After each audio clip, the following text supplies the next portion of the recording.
Well, here we are, day 23 of Hallowscreen, and a film that haunted many a dream for me back in the day. It gave me many a nightmare. Now, this one was released in 1982, directed by Tobe Hooper, starring Craig T. Nelson, Jo Beth Williams, Heather O'Rourke, who gives perhaps one of the best child actor performances committed to film, and Zelda Rubinstein. I am, of course, talking about Poltergeist. Now, I'll get into the packaging in just a moment. What I want to do is just kind of give an outlay of the film and my kind of history with it before I get in, because it's quite the box to delve into. I'll give you a little bit of comparison. So you've got your box here, and there's the size of a standard kind of Blu-ray.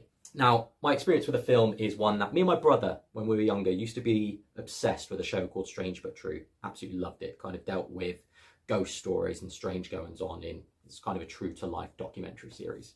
And one particular episode that terrified us beyond belief was about the Enfield Poltergeist. If you're not familiar with the story, look it up. It was also part of the Conjuring series, I believe. So yeah, the Enfield Poltergeist absolutely terrified us, and we kind of became enraptured and fascinated by the idea of poltergeists. And lo and behold, we discovered a VHS copy of Poltergeist on my parents' VHS shelf.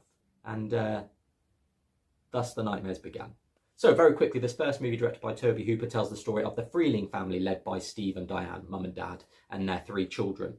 They move into a new home on a fairly new suburban territory, which they were told is built on top of an old cemetery, but everything had been moved to make way for this development site.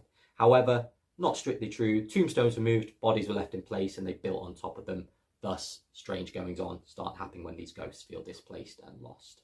Now, they take a particular attraction to the youngest daughter, Carol Ann, and they kind of target her because she is this beacon of light and hope to them and has so much life about her. And yeah, things elevate for the family. Really, really great, very basic story, wonderful story. And yeah, just a great supernatural film for the holiday period in particular. Wonderful score by Jerry Goldsmith as well. It's kind of got that creepy thing that Candyman has, where it sounds a bit like a nursery rhyme. You've got the kind of childlike music underscored and underpinned by this dark, tense music, and it just works wonderfully well and sets the tone for this film. Got this beautiful release here, which is the Film Vault by Warner Brothers. I'll show you the back here. Now, it is a numbered edition, so really cool little feature there. I'll show you here. Now, if we whip this off, put that down there, the poster art, and there you go, I'll show you the back as well. So yeah, wonderful stuff, really nice box. Now, it's magnetized here, so all you do to open it, I kind of grip the corner and pull it here, and on the left, you've got this original artwork. Nice little bit of detail in there, really, really love that. And then if we pull this out, again, it's just the little details like this. The white noise is just really, really cool.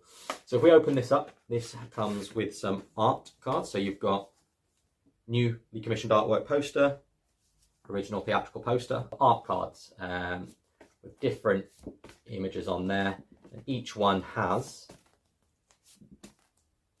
for example, this one has little quotes that correspond with the pictures on the back. And then one thing I do really like about this artwork is how it kind of blends in between the steelbook and the artwork around it. Really cool. So we'll pull this tab and release our steelbook. I actually prefer the artwork on the standard 4K release, if I'm honest. The one with Steve Freeling in the front garden looking up at the window, and there's a big orange light kind of emanating from it. There's something about the artwork I just really, really love. But I do enjoy this as well. This kind of got, this really highlights the supernatural element more. There's your spine there. Let's crack this open, and then you've got your 2 discs. You've got your 4K disc here, you've got your Blu-ray disc here.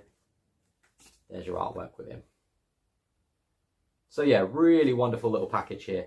Now, special features wise, unfortunately, not much has changed since the DVD and the Blu-ray version. You just get the 2-part documentary. Each part clocks in about 15 minutes, and it's just a collection of interviews about paranormal activity, how it's investigated, you know, effect on pop culture, what happens when we die, kind of things like that. Now, it's a weird bunch of people that are interviewed. You've got psychics, authors, paranormal investigators, scientists, and even a magician. Would have been cool if there were other stuff. There is a making of the Poltergeist movie on there, lasts about 7 minutes. Features a couple of interviews with the cast, shows Steven Spielberg on set, but ultimately doesn't really give you any details about the production itself. And of course you get a trailer.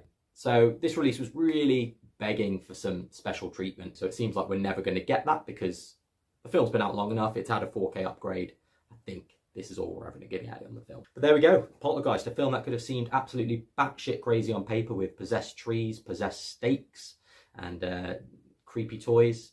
Just works on every level and is great entertainment and a wonderful ghost story. So fully recommend for Halloween viewing, guys. Thanks for watching.